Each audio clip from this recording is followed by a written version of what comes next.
guys, welcome back to my channel Tia Talks. তো আজকে আমরা খুব ইন্টারেস্টিং একটা ভিডিও শুট করতে চলেছি আর ব্ল্যাক এন্ড হোয়াইট সিরিজের এটা আমার next video, one of the videos. আর আজকে আমি বানাবো ব্ল্যাক রাইস। এখানে যেটা বানাবো যে প্রিপারেশনটা ওটা হচ্ছে ব্ল্যাক ফ্রাইড রাইস, মানে ব্ল্যাক ওয়াইল্ড রাইস, ওটা আমরা ফ্রাইড রাইস বানাবো। Black rice is more nutritious than বাকি যে কোনো রাইস। এর মধ্যে অনেক অ্যান্টিঅক্সিডেন্ট প্রপার্টিজ আছে যেগুলো আমাদের বডির জন্য খুব ভালো। তো চলুন রান্নায় যাই। আমাদের ইনগ্রিডিয়েন্টসের মধ্যে যেটা আছে সেটা হলো ব্ল্যাক রাইস বয়েল করা। যদি একদিন আগে ভাতটা আপনারা বয়েল করে রাখতে পারেন খুব ভালো, বিকজ পুরোনো রাইস দিয়ে ফ্রাইড রাইস বানালে ভালো। সাদা তেল আছে, রসুন বাটা আছে, বাটার আছে, ডিম আছে, পেঁয়াজ আছে, সল্ট, ব্যাস এই কটা ইনগ্রিডিয়েন্টসে আমাদের কাজ হয়ে যাবে। আমাদের কড়াইটা গরম হয়ে গেছে, আমরা একটু তেল দেব, তেল দিলাম, এরপর আমরা একটু এর মধ্যে বাটার দিয়ে দেবো, একটু বেশি করে দিয়েছি। আমরা এর মধ্যে ডিমগুলো ফাটিয়ে দেবো। আমি ডিম ফাটাতে পারতাম না আগে, এখনো খুব একটা পারি না।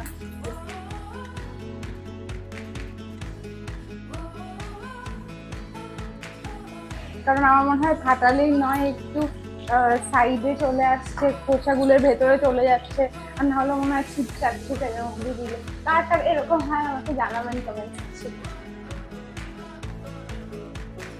অনেকে ডিমটা পরেও দেয়, মানে ফ্রাইড রাইস করার পর দেয় ডিমটা, সেটাও আপনারা করতে পারেন।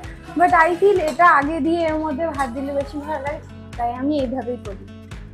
অল্প একটু নুন দিয়ে দিই এটার মধ্যে, খুব অল্প, আর ফ্লেমটা বাড়িয়ে দেব। ডিমটা ভাজা হয়ে গেলে এর মধ্যে আপনারা পেঁয়াজটা দিয়ে দেবেন। পেঁয়াজ আর ডিমটা একটু ভাজা হলে রসুন দিয়ে দেবেন, খুব অল্প।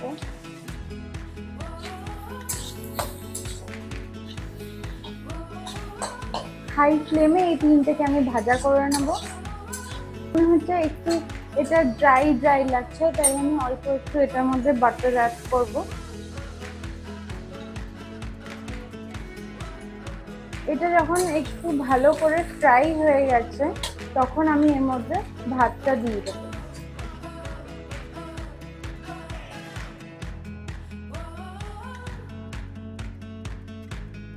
ভাতটা যখন একটু ফ্রাই হয়ে যাবে অল্প একটু নুন দিয়ে দেবেন। আর একটা কথা মনে রাখবেন যে বাটারে নুন থাকে, তারপরে তখনও ডিমের মধ্যে একটু নুন দেওয়া হয়েছে, তো খুব অল্প আমরা নুন দেব।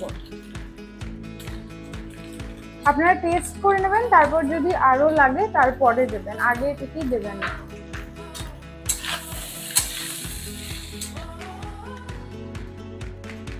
রান্নাটা খুবই সিম্পল, আর আমার মনে হয় না এর থেকে ইজি ফ্রাইড রাইসের রেসিপি কিছু আছে। এটা ভীষণ সিম্পল একটা রান্না আর ভেরি নিউট্রিশিয়াস। আপনারা চাইলে শুধু বাটার দিয়েও করতে পারেন বা শুধু তেল দিয়েও করতে পারেন। আর এখন যখন ভাতটা ডিম সব একসাথে ফ্রাই হচ্ছে, আমি getting a very good smell পুরো ফ্রাইড রাইসটা। কিছুক্ষণ নাড়িয়ে চাড়িয়ে নিয়েছি, হাই ফ্লেমে আমি পুরোটাকে বেশ কিছুক্ষণ নাড়িয়ে নিয়েছি, আর আমার ফ্রাইড রাইসটা হয়ে গেছে। দেখুন খুব সুন্দর হয়েছে, আর একদম নিচে লাগেনি, আর ভীষণ ভালো গন্ধ বেরিয়েছে। এবার আপনারা এটাকে ভালো করে সার্ভ করে দেবেন, আর সার্ভ করতে পারেন কিছু প্রন ক্র্যাকার্সের সাথে, বা কোনো ফ্রাইড এগের সাথে, বা পোচড এগের সাথে, বা এমনিও খেতে পারেন। আমার পোচড এগ একটা হয়েছে কোনো মতে, আমি প্রসেসটা শর্টসে দিয়েছি।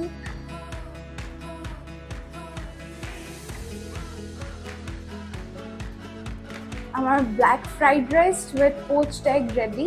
এটা আপনারা যে কোনো কাউকে, আর এই পোচড একটা যদি ঠিক করে বানাতে পারেন তাহলে আপনারা যে কাউকে যে টাইমে ইচ্ছা কোনো মিলে আপনারা দিতে পারেন, অ্যান্ড ভেরি শিওর সে ভীষণ খুশি হয়ে যাবে। ফার্স্ট তো এই পোচড একটা দেখে ভীষণ খুশি হবে যদি সে ডিম খেতে ভালোবাসে। তারপরে ফ্রাইড রাইসটাও দারুণ হয়েছে। তো দেখা হচ্ছে আপনাদের সাথে নেক্সট কোনো ব্লগে। ততদিন stay happy, stay positive, tata.